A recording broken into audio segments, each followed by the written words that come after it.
मेरी बेटी अंकिता तो लौट के नहीं आएगी। मैं हार नहीं मानूंगी जब तक मेरी बेटी को न्याय नहीं मिल जाता।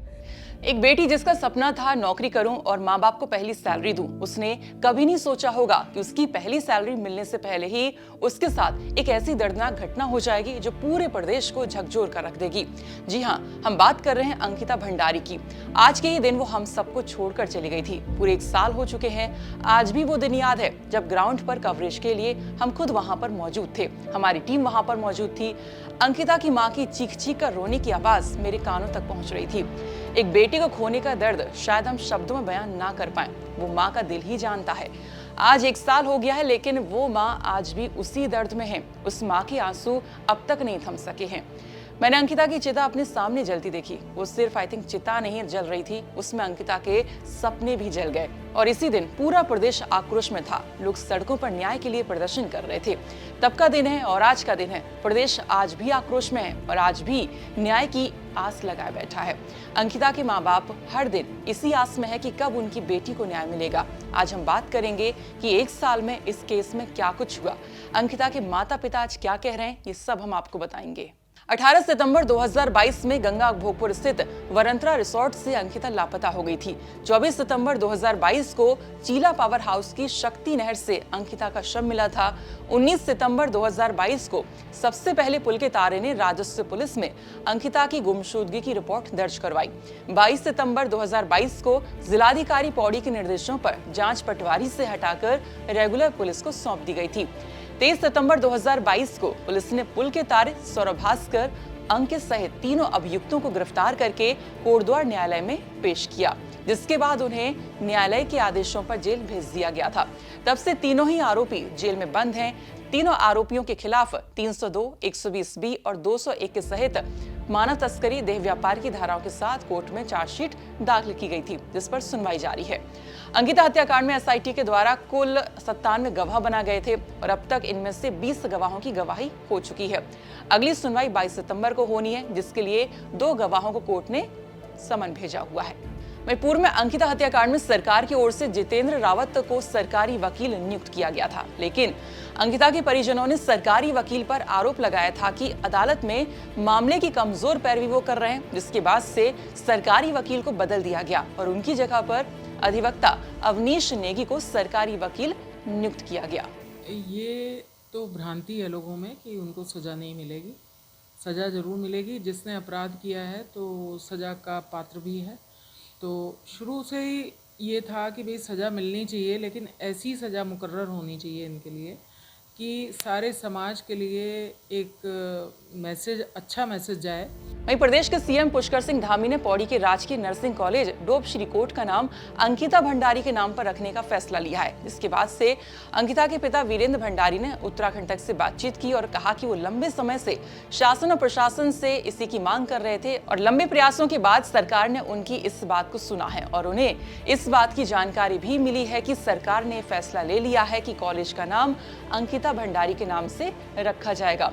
लेकिन उन्होंने कहा कि वो इस घोषणा से संतुष्ट नहीं है, क्योंकि अंकिता भंडारी हत्याकांड के मुख्य आरोपियों को अभी तक सजा नहीं मिली है। उन्होंने कहा कि जब तक मुख्य आरोपियों को कड़ी सजा नहीं मिल जाती है, वो तब तक संतुष्ट नहीं हो पाएंगे। उन्होंने कहा कि सरकार ने उनसे वादा किया था कि मामले को फास्ट ट्रैक कोर्ट में रखा जाएगा, जो कि नहीं रखा गया। साथ ही अब तक VIP के नाम को उजागर नहीं किया गया और पूर्व में रहे सरकारी अधिवक्ता के द्वारा भी उनके केस को हल्का करने का काम किया गया, जिससे कि इतना लंबा समय बीत जाने के बाद भी अभी तक आरोपियों को सजा नहीं मिल पाई है।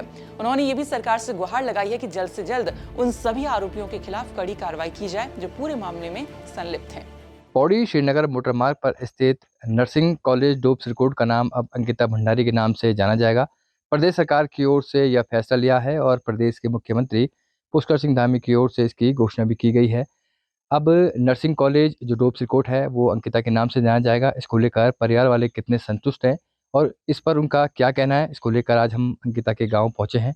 उनके पिता वीरेंद्र भंडारी हमारे साथ हैं, उनसे जानने की कोशिश करेंगे कि इस पूरे विषय पर उनका क्या कहना है। भंडारी जी, अब सरकार की ओर से फैसला लिया गया है कि जो नर्सिंग कॉलेज डोप श्रीकोट है वो अंकिता के नाम से जाना जाएगा। आप कब से इसकी मांग कर रहे थे और इस फैसले से आप कितना संतुष्ट हैं? नहीं तो बहुत पहले से करीब करीब 8-9 महीने हो चुके हैं।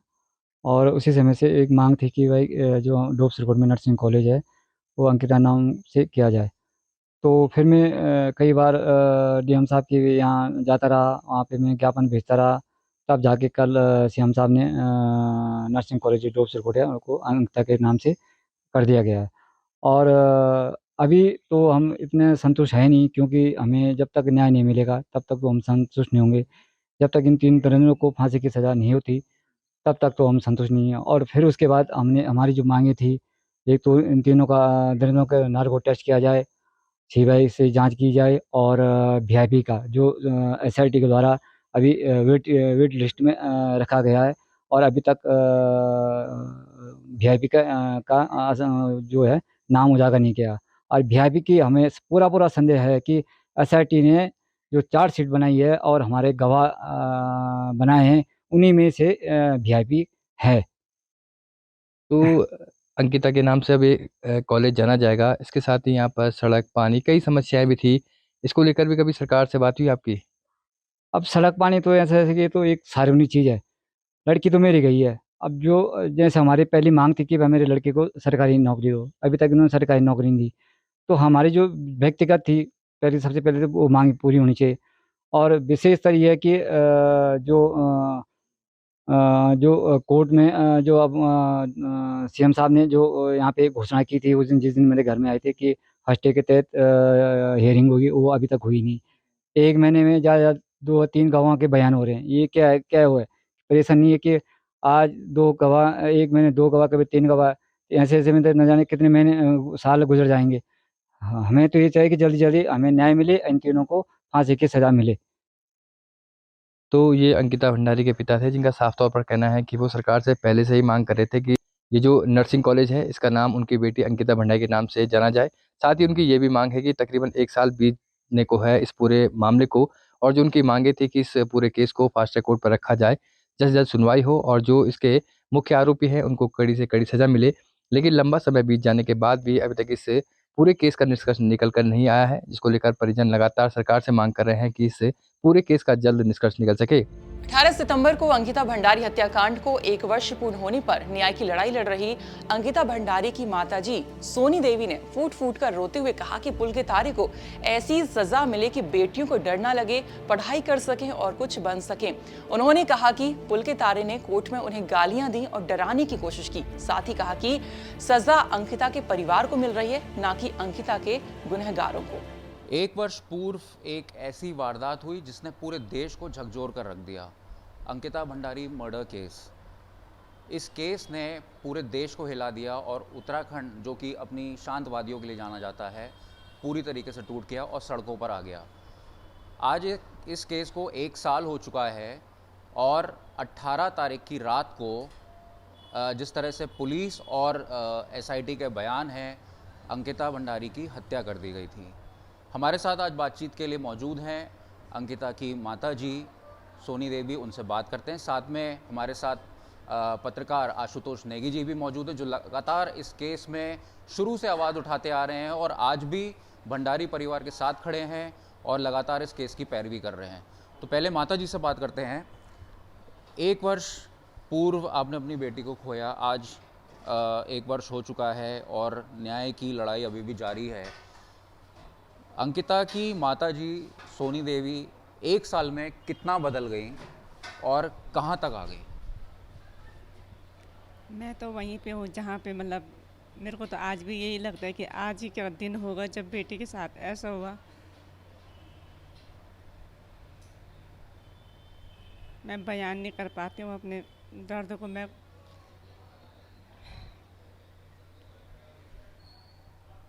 अभी इस समय किस तरह की परिस्थितियों का आपको सामना करना पड़ रहा है? आप बता रही थी कि केस में भी आप पे दबाव बनाया जा रहा है। हाँ जी, हम बहुत परेशानी से गुजर रहे, क्योंकि 1 साल होने को आया है और हम घर से भी बेघर है। कभी कहीं जाना पड़ता है, कभी कहीं जाना पड़ता है।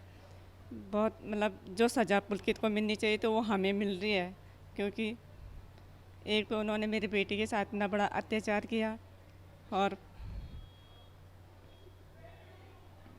अपनी बेटी के इंसाफ को इंसाफ दिलाने के लिए आप लगातार प्रयत्न कर रहे हैं, लगातार संघर्ष कर रहे हैं, कभी कोट द्वार के चक्कर लग रहे हैं, कभी नैनीताल के, कभी दिल्ली के। किस तरह का माहौल कोर्ट में होता है? आप बता रही थी कि किस तरह से पुलकित आर्या या उसके साथ के लोग आपके ऊपर दबाव बनाते हैं? हाँ, जब तक ये जितेंद्र रावत जी थे तब तक तो मतलब ऐसा चलता रहता था कि जितेंद्र रावत ने हमारे केस को बहुत ख़राब कर दिया था, लेकिन मैं हार नहीं मानूंगी जब तक मेरे बेटे को न्याय नहीं मिल जाता। मैं लगातार संघर्ष करती रहूंगी।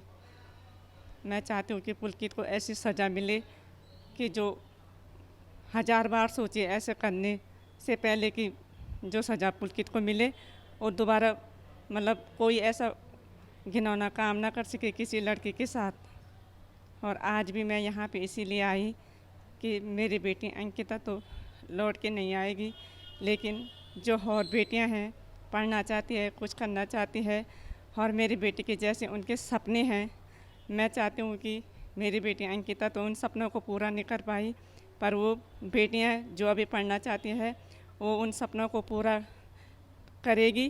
पर तभी करेगी जब सरकार इस पुलकित आर्य को कड़ी से कड़ी सज़ा देगी, क्योंकि तभी हमारी बेटियों के मन से ये डर और ये भय दूर होगा। उत्तराखंड में अंकिता के साथ जो हुआ उसके बाद लगातार मामले सामने आने लगे और जो महिलाओं के विरोध जो क्राइम होता है वो लगातार सामने आने लगे। अभी इस समय जब आपका और पुलकित का आमना सामना होता है तो वो किस तरह से आपको लगता है? क्या कोई दबाव आपको लगता है कि बनाया जा रहा है केस वापस लेने की? हाँ, पुलकित को तो यही लगता है, उसको देख के तो यही लगता है कि वो मतलब उसको ये घमंड है कि मैं बड़े बाप का बेटा हूँ तो मैं छूट जाऊँगा, मतलब मुझे कोई सज़ा नहीं होगी। इस तरह जो हमारे सामने से गुजर के निकलता है, मतलब हमें ये दिखाता है कि मतलब मुझे कोई सज़ा नहीं होगी। क्या वो आपको कुछ कहता भी है? नहीं, पहले तो कहता था, पीछे से गालियाँ देता था। आप कल एक रैली करने जा रहे हैं और अपनी बेटी को याद करेंगे, पहली बरसी है आपकी बेटी की, तो किस तरह से अब आगे जो कोर्ट की जिस तरह से पैरवी चल रही है, आपको कितनी उम्मीद लगती है कि अंकिता को जल्द से जल्द न्याय मिलेगा?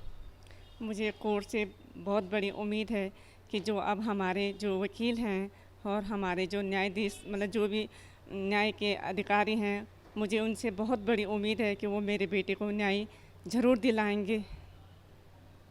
मुख्यमंत्री ने अभी कल ही घोषणा करी है कि जो आपके गांव के पास जो नर्सिंग कॉलेज है उसको अंकिता के नाम पे रखा जाएगा। पिछले साल कई सारी आपने बातें रखी थी, जो वनंतरा रिजॉर्ट है उसको स्कूल बनाने की भी बात कही थी।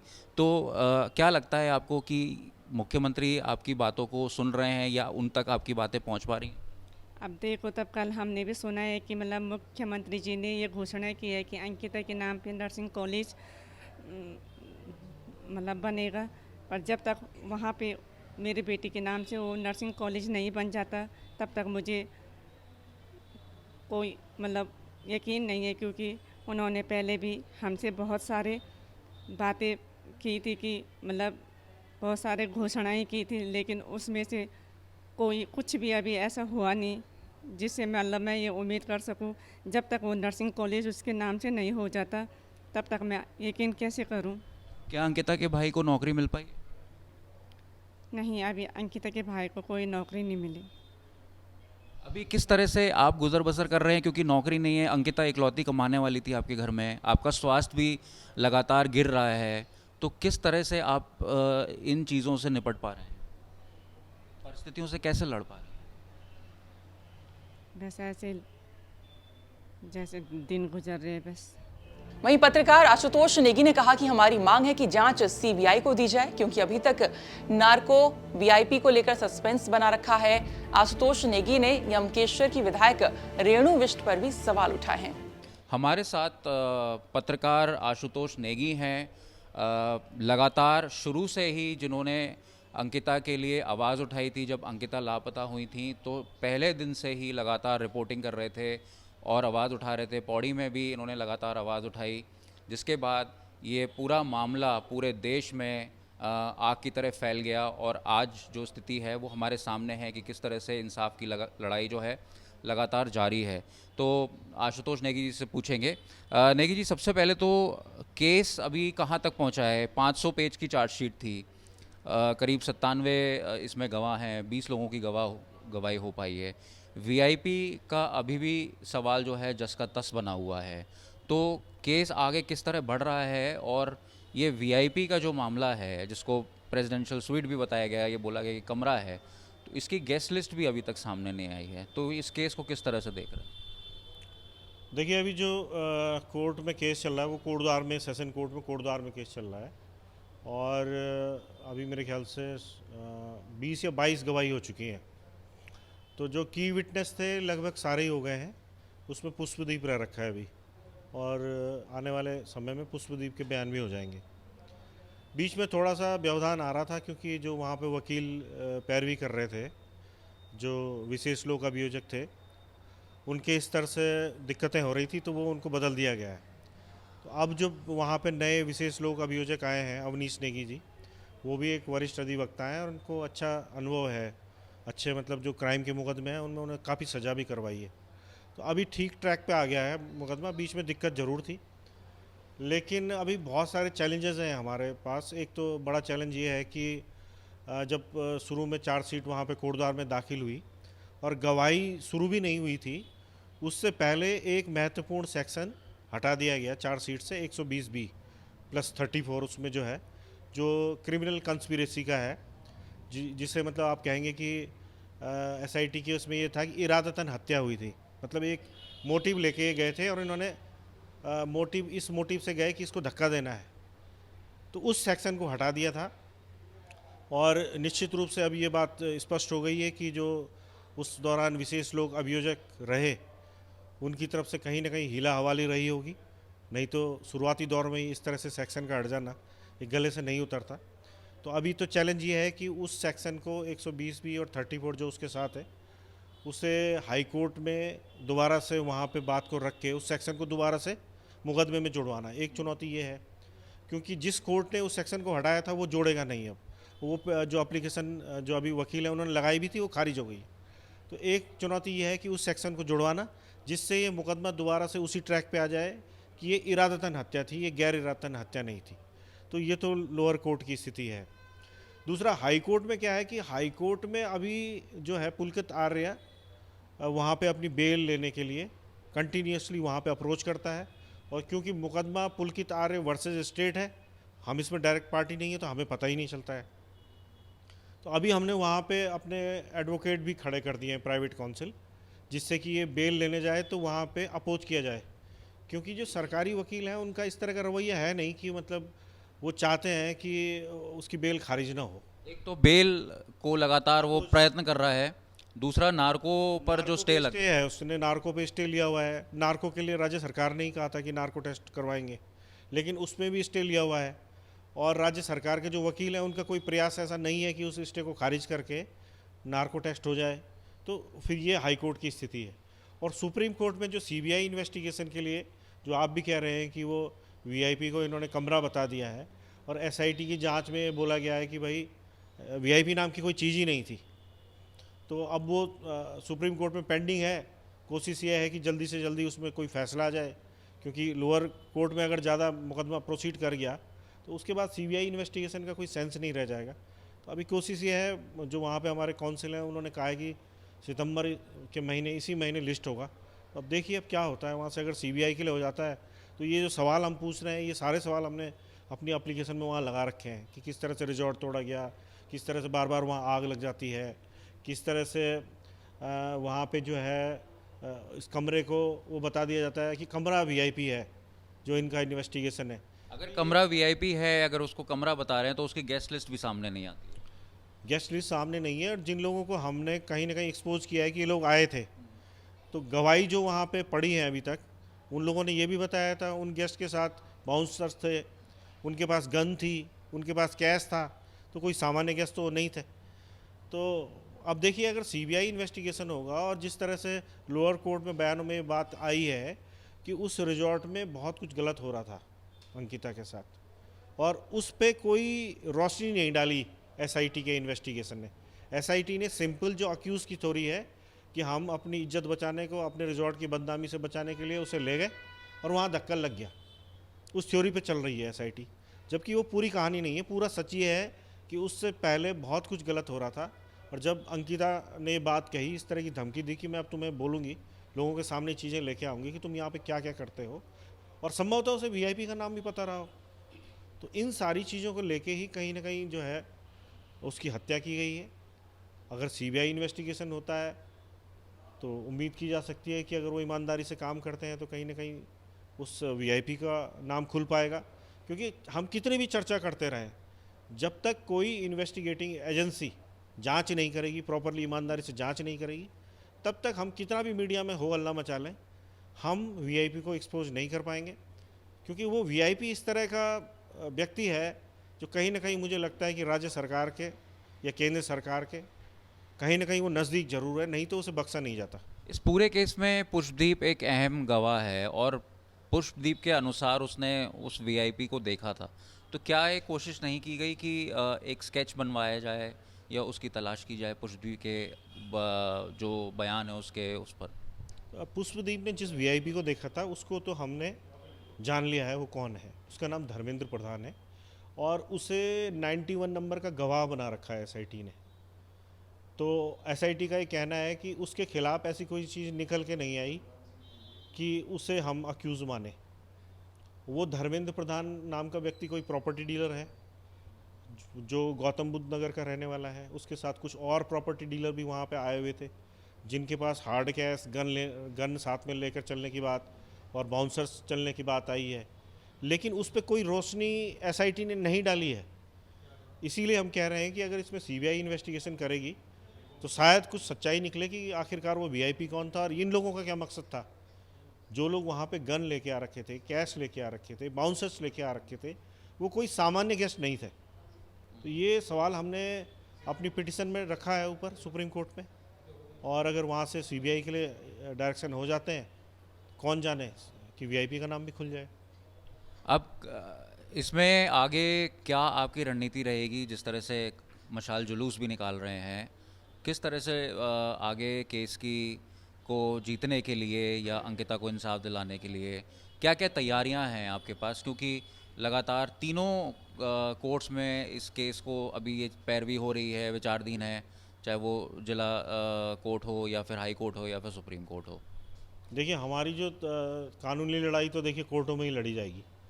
अब जिस तरह से कल का कैंडल मार्च निकाला जाएगा शाम को, वो तो एक तरह से एक समाज को मैसेज करने का मकसद है हमारा कि आप लोग ऐसे मुद्दों पर भूलिए मत ऐसे मुद्दे को। इसको हमेशा अपने दिल में याद रखिए और ये याद रखिए कि अगर इस मुकदमे में हम इंसाफ अपनी बेटी को, अंकिता को नहीं दिला पाए, तो कहीं ना कहीं जो हमारी और बेटियां जो पढ़ाई कर रही हैं, जो नेचुरली जॉब के लिए जाएंगी, अकेले रहेंगी, तो कहीं ना कहीं वो भी खतरे में है। तो इसलिए हम समाज को जागरूक करना चाह रहे हैं कि आप लोग आगे आइए और एक तरह से जो सरकारें हैं उन पे एक मानसिक तरह से एक तरह से दबाव बने कि भाई नहीं, इस पूरी जन भावनाएं इस मुकदमे में जुड़ी हुई हैं, इस बेटी को न्याय दिलाना पड़ेगा, नहीं तो जनता जो है सरकारों को भी नहीं बख्शेगी। यही हमारा मकसद है। उत्तराखंड पुलिस और रेणु विष्ट पे क्या कहेंगे? जिस तरह से बुलडोजर चलाया गया और अभी तक रेणु विष्ट को इस केस में ना गवाही के लिए बुलाया गया है, ना ही एसआईटी ने पूछताछ के लिए बुलाया है, और रात के 2:30 बजे सिर्फ अंकिता के कमरे पर बुलडोज़र चलाया जाता है, पूरे रिजॉर्ट पे भी नहीं चलाया जाता है। 2 बुलडोज़र होते हैं। बुलडोज़र कौन चला रहा था, उसके पीछे कौन है, कौन मालिक है, क्या इन लोगों को तलब किया गया? देखिए, ऐसा है कि पुलिस तो सरकार की गुलाम होती है। मैं सीधा सीधा कहूँगा, जैसे सरकार चाहेगी उतना पुलिस इन्वेस्टिगेशन करेगी। अगर सरकार चाहेगी कि इन्वेस्टिगेशन यहाँ तक हो तो वहाँ से एक कदम भी आगे पुलिस नहीं बढ़ेगी। ये तो आप जान ही रहे हैं। वो मैं उत्तराखंड की पुलिस की बात नहीं करता, पूरे देश की पुलिस की बात करता हूँ मैं कि पुलिस इन्वेस्टिगेशन उसी लिमिट तक करती है जहाँ तक सरकार चाहती है। जहाँ से सरकार के लोगों पर आँच आनी शुरू हो जाती है, पुलिस का इन्वेस्टिगेशन वहीं बंद हो जाता है। मतलब मैं पुलिस को ये नहीं कह रहा कि पुलिस कमज़ोर है या नालायक है, लेकिन उसकी लिमिटेशन सरकार द्वारा तय की जाती है। तो यही कमजोरी मुझे लगती है। और एसआईटी जो है वो भी तो पुलिस के अधिकारी है, वो उत्तराखंड पुलिस के अधिकारी हैं। उनको भी बताया गया है कि आप जांच यहाँ तक करेंगे, वीआईपी का जब सवाल आएगा वहाँ आप आगे नहीं बढ़ेंगे। इसी वजह से हमारी उम्मीद सीबीआई से है कि सीबीआई इन्वेस्टिगेशन हो और सीबीआई के कुछ ईमानदार अफसर इस मुकदमे में आए। ईमानदार शब्द का प्रयोग मैं कर रहा हूँ।